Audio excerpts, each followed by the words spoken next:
Prevention Program at the Ventura County Office of Education. So let's kick it off with a little bit of information about our approach here in Ventura County to communications around CYBHI, and then hopefully whittle it down to having some helpful conversation for you locally. Of course, in all leadership work, it's important to begin with the why, and we can, of course, recognize these words from Simon Sinek that are important about how we communicate. It's a way of communicating that really we have in our minds to, I guess, begin the work is we wanted to be mindful of the way in which we're communicating about these CYBHI efforts. And part of the why too, of course, is directly connected back to what it is that are articulated within our fee schedule goals. We have to, of course, keep that in mind in terms of ultimately where we're going. One of the other whys that's informing us is just taking a look, and I know there's a lot going on this screen and probably hard to see, so I'll just describe it for you in a big picture kind of way. What you're seeing is a representation of the demographics within Ventura County, ranging from the west side, Oxnard, to far on the east side, Simi Valley and Thousand Oaks, and the yellow representing Hispanic Latino population, and the blue dots representing white population. Red is Asian, green is Black population. And so you can see differences in concentration and representing that our community is diverse. And you can see, though, that the diversity, though, exists also within local groupings too, where you see directly in one side of the county, or you see more color represented, say, than on the other side of the county. So what we mean to also, in part of framing our discussion around how we approached communications, is recognizing that even though the median household income within Ventura County may be $107,000 and whatnot, that there's quite a disparity and difference from one side of the county to the other. So on the far eastern side of the county in Oak Park, you see a free and reduced meal percentage by number of students is quite different than on the west side of the county, where it's in Oxnard at 88.3. So we wanted to be mindful of our communications and what it is that we need to do in approaching communications to everyone involved. And really telling families about CYBHI and also whittling it down to a few important points. We wanted to articulate not just, okay, what's CYBHI all about and what are the benefits and how is this structured to support wellness efforts within schools. We also wanted to be really thoughtful about the next steps in the work, which we saw important, which is asking families for insurance information, asking families for consents. Those were important goals for us as we were working on this project beginning back last March and April. This is a link that you can access, and we can also, of course, have this available for you in other ways too as a follow-up in case you don't catch it here. You can get it from the shared folder and whatnot. We can also put links in the chat, perhaps. But this is just a link to our CYBHI page here at VCOE with credits some folks where I'm sure we would borrowed gently some language from other places that's pretty common around communications of these efforts and does include CYBHI communications from DHCS. However, it includes additional supplemental components that we found necessary. This is one of them. This is the cover page and the table of contents from the toolkit that we developed here in Ventura County that is based upon a tiered approach, which I'm sure you're all familiar with.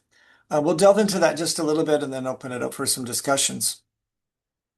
This is a link too if you want to just be able to scan and capture that toolkit. It's also right off of our webpage too. If you've already accessed that, you'll be able to get the toolkit. It's on the For Educators tab, roughly about halfway down the page. Okay, so in regards to Tier 1 communications, we recognize that these are communications to everyone, and we want to let families know about CYBHI, reassure them, explain what the role of the school is, and also very importantly, make sure that it's an accessible language for the family.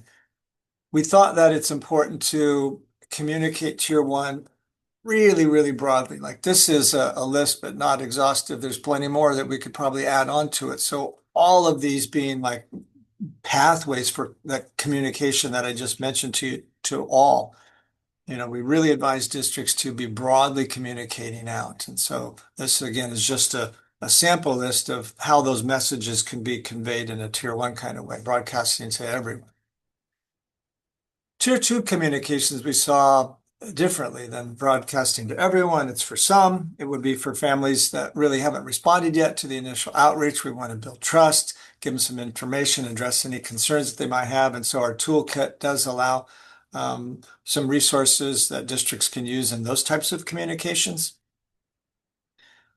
Those types of communications could involve phone calls from various folks within the school side, home visits, even teacher outreach. Could include, some messaging from our folks providing clinical services too, as we designed it. Tier three is really for a few folks that haven't responded and really want to build off any trusted relationships that we might have and reassure, and also up to and including support or a response. So if we're asking you how to do a particular thing like signing a consent, we want to have folks available in languages spoken within the home to help folks through that process too. And so the bottom line here is someone with a trusted relationship when we're asking for something that is very sensitive to families, and particularly recognizing what's going on within our communities in Ventura County. I'm sure it's similar in pockets or within your county too, in terms of how it is that families are viewing governmental agencies and requests and function of our role, given what's going on within the community and the impacts that we're seeing. Let's just say directly upon immigration activities happening very predominantly within our county, and our families being deeply affected by those. And so we want to be sensitive when we're approaching families. Families might have all of these concerns and more. These are just a few that we had articulated and that we used as a basis for communication. So they might have a concern about stigma or judgment and might not understand the purpose. They might also be unfamiliar.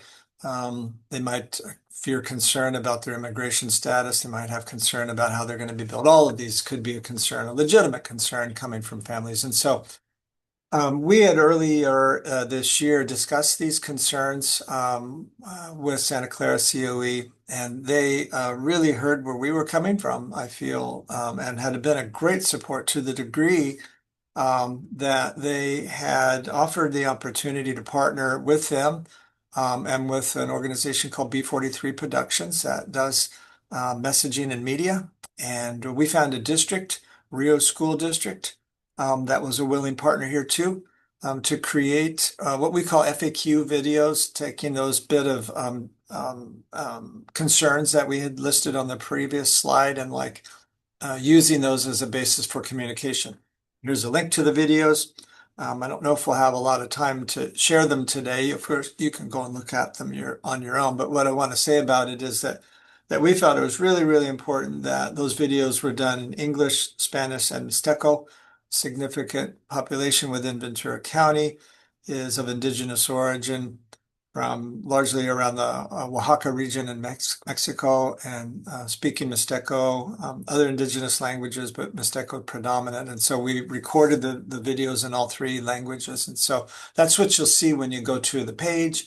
Credit to Dr. Rebecca Rocha for her leadership at Rio School District for this, and her staff for really making these videos accessible and available as they are on our website.